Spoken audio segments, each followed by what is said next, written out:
অবশেষে জাতীয় দলে ফিরছেন বাংলাদেশ বিশ্বসেরা অলরাউন্ডার সাকিব আল হাসান। নানা বিতর্ককে উড়িয়ে দিয়ে সাকিব আল হাসানকে পরবর্তী সিরিজের জন্য নির্বাচিত করেছে বাংলাদেশ ক্রিকেট বোর্ড। তবে এজন্য সাকিবকে ফিট থাকতে হবে বলে জানিয়েছে ক্রিকেট বোর্ড।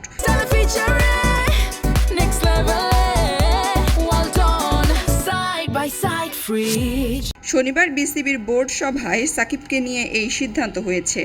এখন থেকে হোম অ্যান্ড অ্যাওয়ে সব সিরিজের জন্য সাকিব আল হাসানকে নির্বাচিত করা হবে বলে জানিয়েছেন বিসিবির মিডিয়া কমিটির চেয়ারম্যান আমজাদ হোসেন। টি-20 বিশ্বকাপ না খেলতে পারলেও বাংলাদেশের সামনে আগামী সিরিজ মার্চে 3 ম্যাচের ওয়ানডে সিরিজ খেলতে সে সময় পাকিস্তানের আসার কথা। ধারণা করা হচ্ছে ওই সিরিজ দিয়েই সাকিব আল হাসান জাতীয় দলে ফিরবেন। যেসব মামলা সাকিব আল হাসানের মাথায় রয়েছে সেগুলোও বিসিবির পক্ষ থেকে মোকাবেলা করা হবে বলে বোর্ডের সভায় সিদ্ধান্ত হয়েছে। সাকিব দেশের হয়ে সর্বশেষ 2024 সালের 27 সেপ্টেম্বর ভারতের বিপক্ষে টেস্টে খেলেছিলেন কানপুরে। রাজনৈতিক পট পরিবর্তনের পর তার বিরুদ্ধে জনরোষ তৈরি হওয়ার বিক্ষোভের শঙ্কা করেছিল বিসিবি।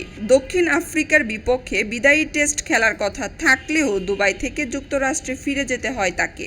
সর্বশেষ দুবাই থেকে এক সাক্ষাৎকারে সাকিব জানান তিনি দেশে ফিরতে চান এবং দেশে ফিরে চেনা দর্শকদের সামনে বিদায় নিতে চান। সাকিবকে ফিরিয়ে আনার সবুজ সংকেত দিয়েছে এবার বিসিবি।